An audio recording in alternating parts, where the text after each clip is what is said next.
अतुलितबलधामं हेमशैलावदेहं धनुजवन् कृशानं जाननामगम्यं सकलगुणनिधानं वारणानामधीशं रघुकुलप्रियभक्तं वातजातं नमामि। बालाजी महाराज आप सभी का कल्याण करें। आज चर्चा का विषय रहेगा, बड़ा ही महत्वपूर्ण विषय है और हर व्यक्ति ये चाहता है जो मैं आज चर्चा कर रहा हूं, कहीं ना कहीं उसके पथ पर चलकर उसके कल्याण हो जाए। उसका नाम है अध्यात्म योग। अगर आपकी जन्म कुंडली में अध्यात्म योग है तो आप एक समय में आस्तिक नहीं हैं तो दूसरे समय में आस्तिक अवश्य बन जाएंगे। आपने अनेकों बार ऐसे लोग देखे होंगे, आपके परिवार में, आपके संगी, आपके साथी, बहुत सारे ऐसे लोग मिल जाएंगे आपको जिन्होंने कभी पूजा पाठ किया ही नहीं, जिन्होंने कभी मंदिर जाकर देखा ही नहीं,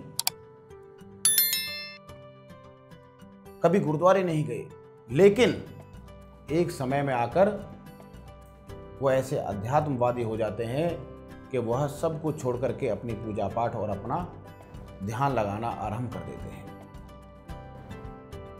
जो बचपन से प्रहलाद हो उसी की कुंडली में अध्यात्म योग नजर आएगा। बहुत सारे लोग आपने देखे होंगे कि कुछ संगति में आकर के, अध्यात्म की संगति में आकर के अध्यात्मवादी हो जाते हैं, पूजा पाठ करने लग जाते हैं। लेकिन कुछ लोग ऐसे होते हैं जो बचपन से पूजा पाठ, धर्मी कर्मी अवश्य होते हैं, उनको कहने की आवश्यकता आपको नहीं पड़ती। जैसे आपका छोटा बेटा हो, बड़ा बेटा हो, कोई भी हो, छोटा बच्चा हो, उसको आपको कहने की आवश्यकता नहीं पड़ेगी कि पूजा पाठ कर ले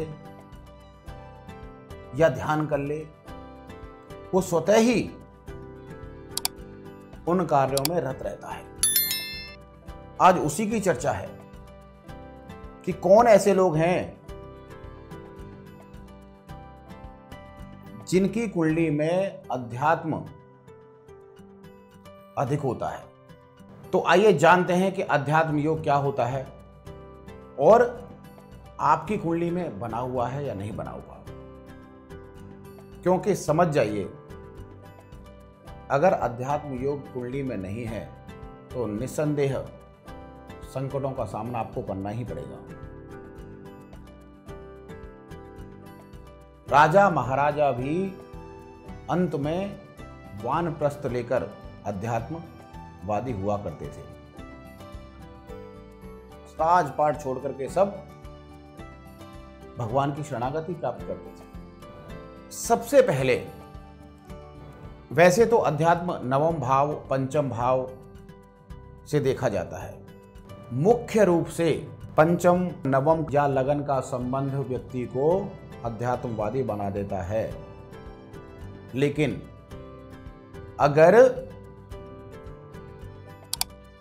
कुंडली में लगन बली नहीं है, लगन को बल प्राप्त नहीं हो रहा, क्योंकि लगन एक आधार है। कोई भी कार्य, जैसे आपकी शिक्षा में रुकावटें आएंगी तो भी लगन से विचार करना बड़ा महत्वपूर्ण होगा। आपका भाग्य कैसा होगा, क्योंकि आप ही का भाग्य है वो, किसी और का भाग्य नहीं है, लगन का ही भाग्य है वो। आपके साथी साथ देंगे कि नहीं देंगे, आपके धर्मपत्नी आपका साथ देगी कि नहीं देगी, सब कुछ लगन को ही भोगना पड़ता है।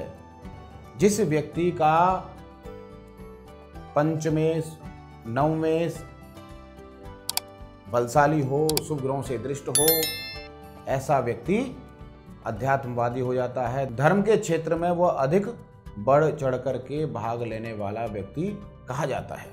लेकिन अगर तीसरे भाव का स्वामी, थर्ड हाउस का स्वामी शुभ ग्रह बना हुआ हो, ध्यान से सुनिएगा कि तीसरे भाव का स्वामी शुभ ग्रह बना हुआ हो, तीसरे भाव पर शुभ ग्रहों की दृष्टि हो, तो भी व्यक्ति संगति में आकर, एक समय पर वह पूजा पाठ नहीं करता था, लेकिन एक समय पर आकर वह आध्यात्मवादी बन ही जाता है।